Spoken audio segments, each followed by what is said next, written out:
Welcome to the BYP Responds.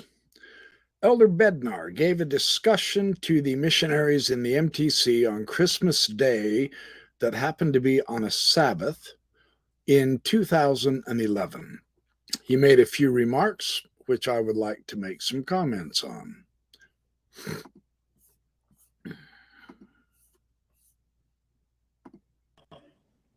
It's the Sabbath, and it's Christmas.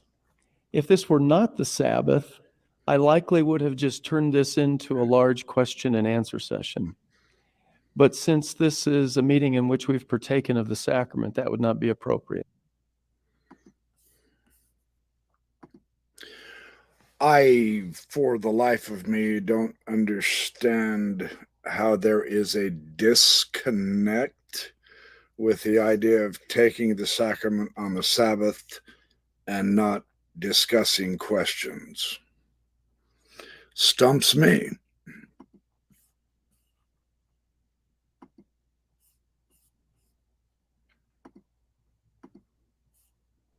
So let me describe what I hope to be able to do today. I hope to testify of Him whom we represent. And I want to see if I can't help you learn some things that will help you learn of Him, not about Him, learn of Him. All right, let's see what you have.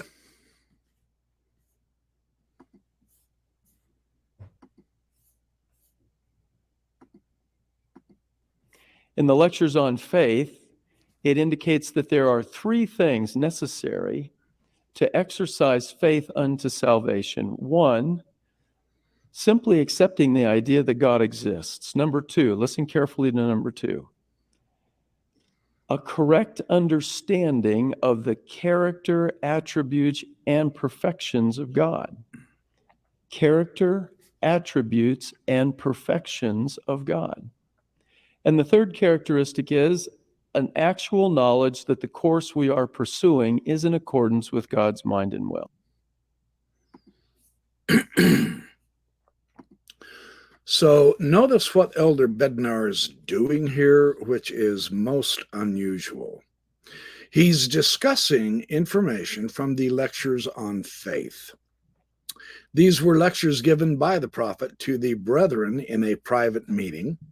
Later, they were voted upon to become scripture, and they were included in the Doctrine and Covenants, and there they remained until 1921, where, without any vote of the church, they were taken out, they were taken away as scripture, just like evil and scheming scribes, according to Joseph Smith, did with the parts of the Bible that they didn't like. So too, the Mormons do the same thing to their own scriptures. But let's observe something fascinating here.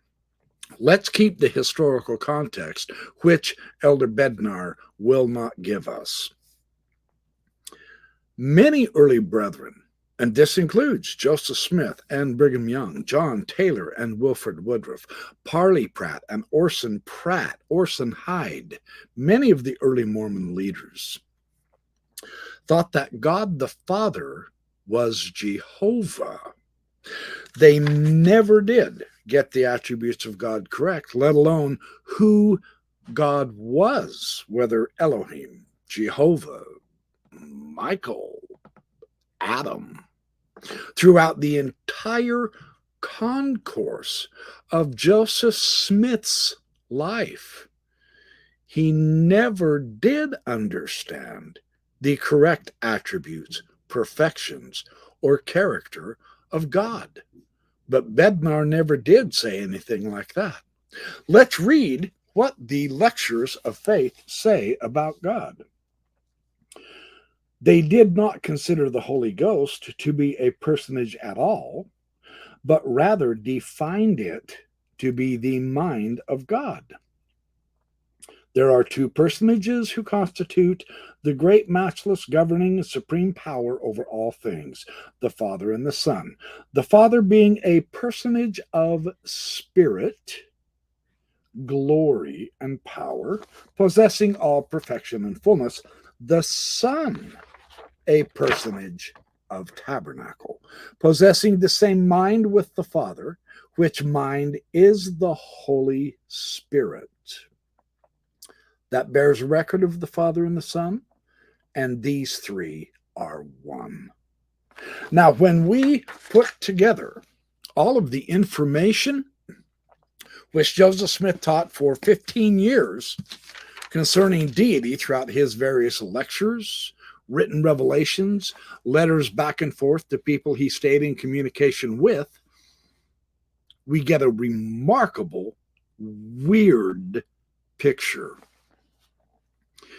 Do you believe in a revealed God who is the one supreme and absolute being and the supreme governor and ultimate source of the universe, who is an infinite, eternal, self-existent, and independent spirit and intelligence of the highest order, housed in an immortal, bloodless body of flesh and bone in the form of man and animated by spirit element, who is temporal and finite as a transcendent, perfected, procreated, and resurrected spirit being with body parts and spiritual passions, yet eternal as an independent, self-existing intelligence and infinite in knowledge, power, wisdom, and dominion, who physically dwells on a celestial planet in another plane of existence,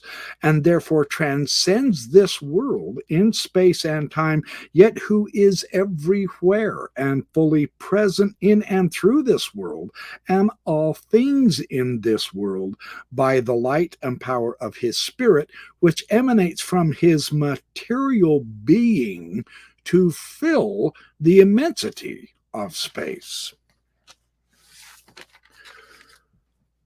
Revelation has never clarified the character and the attributes of God in Mormonism in a coherent fashion. They want you to think that it's always been perfectly consistent scripturally, historically, and doctrinally. Unfortunately, that just ain't so.